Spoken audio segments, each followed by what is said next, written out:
The Legend of Sleepy Hollow. Adapted and illustrated by Robert Van Nutt. Written by Washington Irving. Published by Golden Book. Do you believe in ghosts? Well, there are some places where people do, and for good reason. If you travel up the Hudson River from noisy and crowded New York City, you will come to a cozy little valley hidden away among high hills where time seems to have stopped. The people who live here are the families of the first Dutch settlers.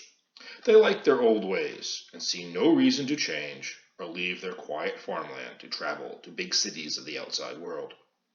I have heard it said that long before the first white man came, an old Indian chief cast a magic spell on the land.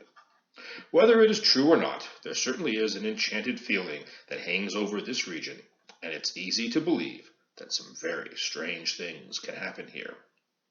In fact, everything is so dreamlike in this little valley that it is known by the name of Sleepy Hollow. One day, a long time ago, a stranger came to Sleepy Hollow. He was so tall and so thin that you might have mistaken him for some scarecrow that had run away from its cornfield. His name was Ichabod Crane, and he had traveled all the way from Connecticut to be Sleepy Hollow's new school teacher. The schoolhouse was a little one-room building made of logs. Through its patched windows you could hear the murmur of the students' voices reading out their lessons, and then, whack! The frightful sound of the birch rod as it met the bottom of some particularly naughty child. "It may hurt now," Ichabod Crane would tell this smarting urchin, "but you will remember this lesson and thank me for it for the rest of your days." You see, he wasn't a cruel man. He just believed in the old motto, "Spare the rod and spoil the child." Ichabod Crane's students were certainly not spoiled, nor were they abused. Indeed, it was wise of him to stay on good terms with his pupils, for he relied on the generosity of their parents for his living. When school hours were over, he would usually walk some of the smaller children home, especially those who had pretty sisters or good cooks for mothers. His visits always caused some commotion at a farmhouse. "Set out the best plates and use the silver teapot," the mothers would instruct their daughters. "Master Crane is a learned, gentlemanlike person, and I am sure he has vastly superior tastes. Be sure to make extra cakes and sweetmeats, for I never saw a man who could eat as much as the schoolmaster." Ichabod was particularly happy in the company of the country girls. The more bashful country bumpkins would hang back sheepishly, secretly envying Ichabod's education and the elegant manners he displayed with the ladies. On cold autumn evenings, Ichabod loved to visit with the old Dutch wives as they sat spinning by the fire, telling their tales of haunted houses, haunted fields, haunted brooks, and haunted bridges, not to mention the numerous ghosts and goblins. It was on one such evening that he first heard the story of the most famous spirit of them all. It was, they said, the ghost of a Hessian trooper who, during the Revolutionary War, had his head shot off by a cannonball. "They buried his body in the churchyard," said one old dame. "But they never found the head," added another. "His ghost rides out in the gloom of the night to the old battlefield, where he searches for his lost head. And then he thunders back along the road as if on the wings of the wind until he reaches the church bridge, where he vanishes in a flash of fire and brimstone. He is known as the Headless Horseman of the Hollow." "Heaven preserve us!" exclaimed Ichabod, who had a most fearful walk home that evening, imagining he saw ghostly form of the Headless Horseman in every shadow that crossed his path. Be that as it may, the morning sun sent any ghosts or goblins scampering back to its secret lair, and shone once again on the rich and friendly farmland of the Hollow. On this day, Ichabod found himself summoned to the largest and most prosperous of the Dutch homesteads. It was owned by one Baltus Van Tassel. "My greatest treasure," boasted old Van Tassel, "is not my full barn, nor my fields of rye, buckwheat, or Indian corn, nor my cattle, nor horses, nor pigs, nor fowls, nor even my house and all the goods therein. No, sir, my greatest treasure is my daughter and only child, Katrina." And there she was, Katrina Van Tassel, famed not only for her great beauty, but also for the fact she stood to inherit all of the Van Tassel wealth.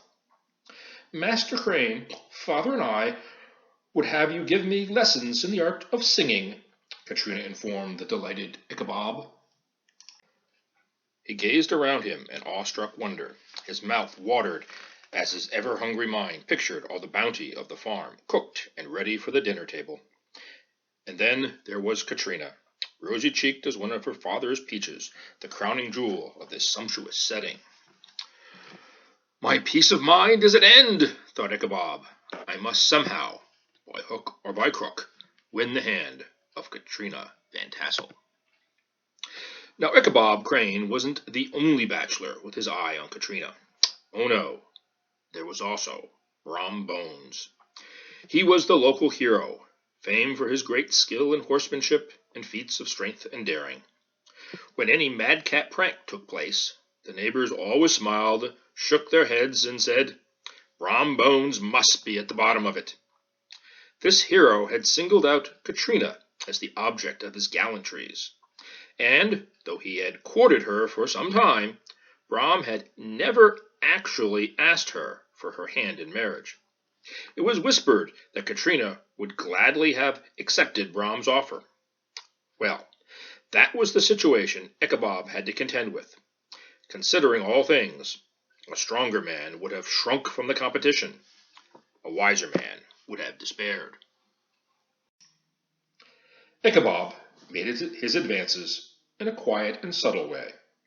Using the excuse of giving singing lessons, he made frequent visits to the manor house.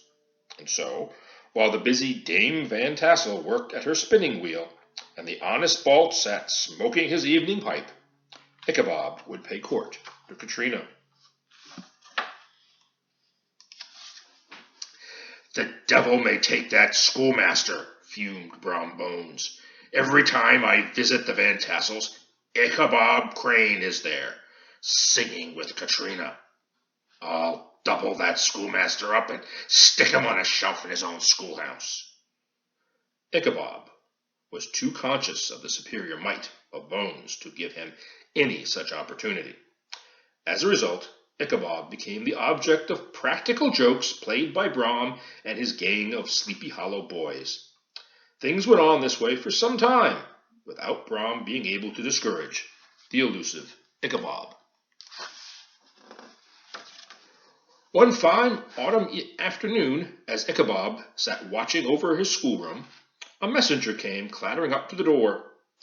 "Master Crane, you are hereby invited to attend the merrymaking quilting frolic to be held this very evening at the home of the Van Tassels." All was now hustle and hubbub. Books were flung aside, and the whole school was turned out an hour early. The gallant Ichabod spent at least an extra half-hour arranging his locks and brushing his best and only suit. He borrowed a horse from an old Dutch farmer, so that he might make his appearance before Katrina in the true style of a romantic cavalier. The animal, named Gunpowder, was a broken-down plow horse that had outlived everything but his bad temper. Thus gallantly mounted, Ichabod rode forth like a knight of old in search of adventure. It was towards the evening that Ichabod arrived at the Van Tassel manor. He found it thronged with local people, all turned out in their best attire. Brom Bones was there, as usual, the hero of the scene. He had come to the gathering on his favorite horse, Daredevil, a creature, like himself, full of mettle and mischief. Oh, the world of charms that burst upon the ever-hungry Ichabod as he entered the Van Tassel mansion. "Welcome, Master Crane," greeted Katrina. "I'm so pleased you could come. Won't you have something to eat? There are doughnuts and oily-cooked and crullers and sweet cakes and shortcakes and ginger cakes and honey cakes, and there's apple pie, peach pie, and pumpkin pie. There's ham and smoked beef, and here preserved plums and peaches and pears and quinces, and here are boiled shad and roasted chickens. I know. I'll just give you some of each." And she did. Ichabod's eyes rolled with delight as he ate. To think I might soon be master of this luxury and splendor! And now the sound of music summoned all to the dance. The fiddler's bow worked its magic on Ichabod, enlivening every inch of his delighted frame. How could our flogger of urchins be anything but animated and joyous? The lady of his heart was smiling graciously in reply to all of his amorous oglings. All the while, the frustrated Brom Bones, sorely smitten with love and jealousy, sat brooding by himself in a corner. When the dancing was over, Ichabod joined a group of elders who sat on the porch smoking their long clay pipes and telling their wild and wonderful legends. They told of the woman in white who haunted the dark glen at Raven Rock. She was on her way home one night when a sudden snowstorm caught her out in the open. She took shelter in a cleft in the rock, but it did her no good. She froze to death before dawn, and to this day you can still hear her bone-chilling shrieks on cold winter evenings just before a storm. The old folks all puffed on their pipes and nodded their heads in agreement. Now Brom Bones spoke up. "A fearful thing happened to Hans Van Ripper last night. He was chased all along the church road by none other than the ghost of the Headless Horseman. Yes, and poor Van Ripper was nearly carried off to hell by the goblin. He would have been too, but he reached the church bridge first, bidding out the headless ghost, who, all of a sudden, vanished in a flash of fire." His listeners all shook their heads, muttering, "Lucky old Hans." The party now began to break up. The old farmers gathered their families in their wagons and were heard for some time rattling off along the roads over the distant hills. Ichabod was the last to leave, and in the very witching hour of the night, he mounted old Gunpowder and set out for home. All the tales of ghosts and goblins that he had heard that evening now suddenly came back to him. The night grew darker and darker. The road now led into the very shadow of Raven Rock. As he approached this terrible spot, Ichabod cast frightened glances to the right and to the left for any sign of the ghostly woman in white. Suddenly he heard a groan. His teeth chattered to the sound, but it was only one tree branch rubbing against another as they swayed in the breeze. He passed in safety, but new dangers lay ahead. A small brook crossed the road and ran into the dark hollow called Wiley's Swamp. A few rough logs served as a bridge over the stream. Ichabod attempted to dash quickly across the bridge, but old Gunpowder came to a short stop and refused to move. The dark shadow of the grove, Ichabod saw something huge and misshapen.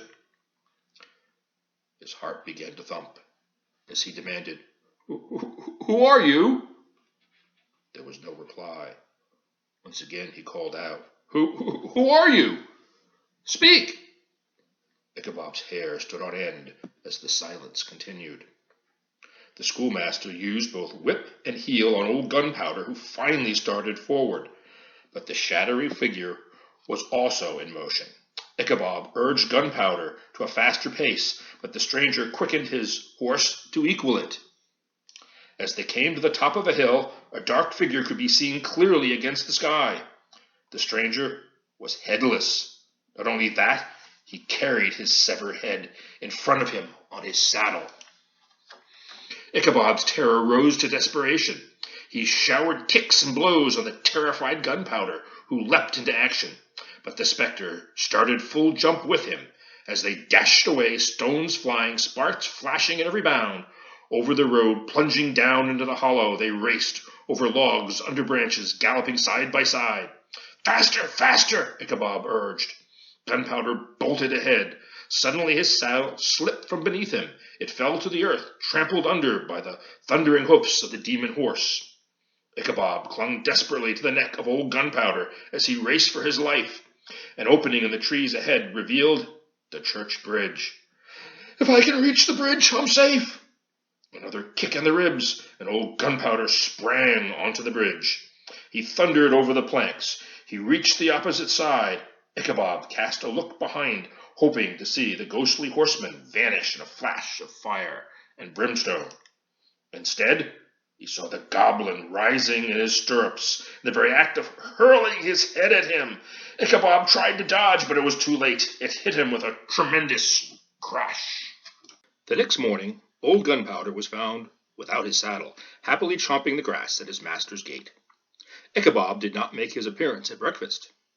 His students assembled at the schoolhouse, but no schoolmaster. In one part of the road leading to the church, the saddle was found, trampled in the dirt. There were tracks of horses' hoofs which led to the bridge, where the hat of the unfortunate Ichabod was discovered, and close beside it, most curious, a shattered pumpkin. The brook was searched, but the body of the schoolmaster was never found. Shortly after the disappearance of Ichabod, all of Sleepy Hollow rejoiced at the wedding of Katrina and Brom. Could it be, as some whispered, that Katrina's encouragement to the schoolmaster was merely a trick to get Brom to the altar? As to Brom Bones, some suspected he knew more than he chose to tell about the disappearance of Ichabod, for whenever the story was told, he always burst into a hearty laugh, especially at the mention of the pumpkin. It is true that Hans von Ripper, who had been down to New York on a visit several years after, brought home news that Master Crane was alive and married to a plump and wealthy widow, who just happened to own a prosperous tavern, famed for its good food. But of course we have only old Hans' word on that. The old country wives, however, who are best judges on such matters, maintain that Ichabod was spirited away by supernatural means. To this day, the local people swear that on crisp autumn evenings in the road by the church bridge, you can still hear the echoes of hoofbeats and see rushing by, like the mist blown on the wind, the ghosts of Ichabod Crane and the headless horsemen of Sleepy Hollow. The end.